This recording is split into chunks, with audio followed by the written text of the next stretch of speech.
Welcome back to my channel, Abdon Divillas Vlog. So ngayon po ay nandito ako sa harapan ng bahay namin at nasilip ko na kagabi ay kahapon umuulan lang. Ngayon paglabas ko ng bahay kanina, nakita ko ito na ang gaganda ng mga puno na punong-puno siya ng snow. Gusto ko yung ganito lang, nakita pa yung konting mga dahon-dahon niya na nakapatong lang talaga yung mga snow sa ano nila, sa dahon. So kung mapapansin nyo yan, buong paligid yan hanggang doon sa amin, dahil ang harapan ng bahay namin ay dito lang. So ayan, lalo na ito, tuwang-tuwa ako dito. Ayan, yung ano na yan, ganyang tsura, parang napakaganda talaga. Wala talagang napakaganda ng gawa ng Panginoon. Talagang perfect, only Christ can do this. Kasi kaya ako naniniwala ako na wala talagang imposible sa Panginoon, dahil katulad ko ay lung cancer patient, lung cancer survivor. Only Christ can create all these things. Diba? Sabi nga ay yung hindi kayang gawin ng tao, si Jesus Christ lang talaga ang makakagawa. Katulad ng mga nakikita natin ngayon, na ako personally talagang natutuwa ako dahil napakaganda ng paligid. Biruin mo yung snow, ang lamig, tapos ang puti-puti. So hindi to kayang gawin ng tao, kundi this is a creation by God. So kung itong mga to kayang paputiin ng Diyos, kaya rin tayong paputiin ng Diyos ang ating kalooban. Kaya lagi kong sinasabi na ipagkatiwala lang natin ang lahat sa Diyos, dahil siya ang may likha, siya ang may kakayahan na gumawa ng lahat ng ito, at walang makakagawa nito kundi tanging Panginoon lamang. Hindi ito kayang gawin ng tao, hindi ito kayang gawin ng kahit sino paman na tao na makakagawa ng ganito kaganda, ganito kaputi, napakagandang tingnan.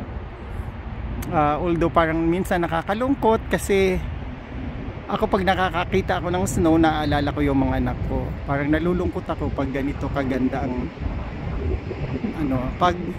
actually tuwing magsa-summer na, nalulungkot na ako niyan. Ewan ko ba, naalala ko yung mga anak ko. Ayan, tingnan mo, humahangin, ang ganda, nagsasayawan ang mga katulad niyan. Isa pa yan, yung hangin hindi natin nakikita, pero dahil gawayan ng Panginoon, nararamdaman lang natin. Kaya dapat tayo magtiwala lamang sa Panginoon sa lahat ng nakikita natin, ng lahat ng kagandahan ay nagmula sa Kanya. Kaya hindi lang ang ating dapat nakikita ang pagandahin, kundi pagandahin din ng ating kalooban natin. Kasi yun ang importante, na maganda ang ating kalooban, wala tayong nasasaktan ng mga tao, at dapat i-share natin ito, na ang lahat ng kagandahan na ginawa ng Diyos para sa atin ay dapat nating i-share sa lahat ng tao. Dapat lalong-lalo na yung mga hindi na kulang sa pangunawa, na only Christ is the solutions to all our problems. At dahil nga dito ako sa amin, malapit lang sa amin, ito ang harapan ng tinitirahan namin. So may playground, kasi bawat villa merong ganitong merong ganito dito sa Korea. Lahat ng mga building na may mga resident, mga bahay, mga villa na katulad niyaan, ayan, dapat meron silang mga palaruan ng mga bata. Ayan, ganyan po ang makikita nyo sa Korea. Once na makarating kayo ng Korea, yung mga resident dito, ganito talaga ang makikita nyo. Kaya yung mga bata hindi nalalayo, bababa lang sa kanilang bahay, dito sila mag-exercise, dito sila maglalaro. Itong mga equipment ay para sa matatanda. So ngayon dahil winter, wala mo nang makakagawa niyan, pero pagdating ng spring, lahat ng matatanda, karamihan makikita mo dito yung mga matatanda, sila ang naglalaro dyan. So dahil sobrang lamig na sa kamay, ay ipapasok ko muna yung iinitin ko muna yung kamay ko at itutuloy natin ang kwentuhan sa pagkatapos ng painitin ko lang yung kamay ko. Itutour ko kayo dito sa villa sa amin. Dito ako natutuwa talaga sa parang mga cotton balls na to, na sobrang ganda talaga ng ginawa ng Diyos. Ayan, kung mapapansin nyo, tuwing nakakikita ko ng ganyan, sabi ko napaka-perfect talaga ng Diyos. Kasi biruin mo, ganyan kaganda, ganyan kaputi. Gusto ng Panginoon tayo ay paputiin ang ating mga konsensya, ang ating mga kalooban. Kaya dapat nating tatandaan na only Christ can do this. Iikot na tayo papunta sa amin. Dadaanan natin dito muna tayo. Dahil bago kasi, buti na lang, bago umulan ng snow, nag-ulan muna una yung ulan. Pagkatapos ng ulan, umulan naman ng snow. Kaya, hindi masyadong nalusaw agad.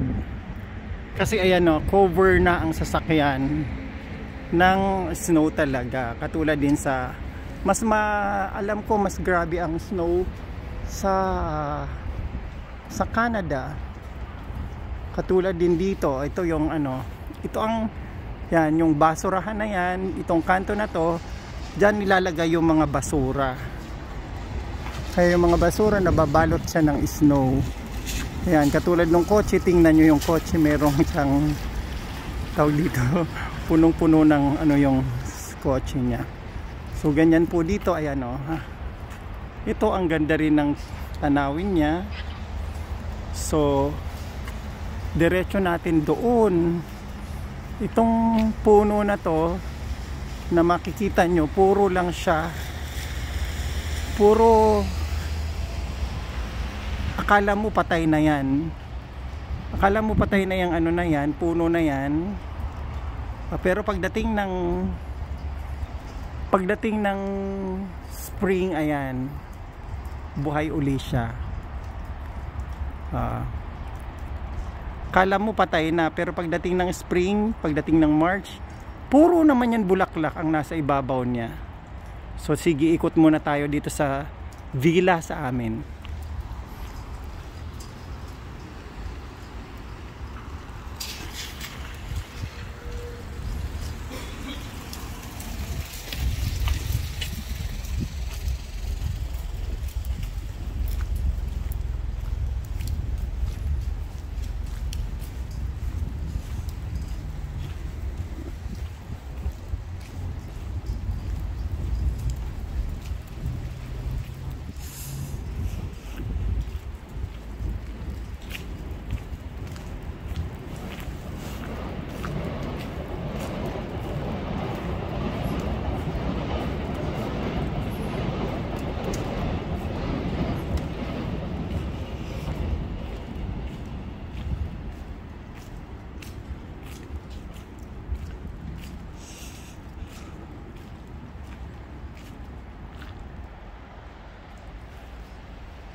Ito naman yung taniman, Pagdating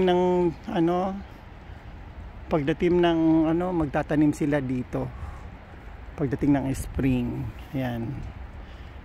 May nakasulat, Sirigerul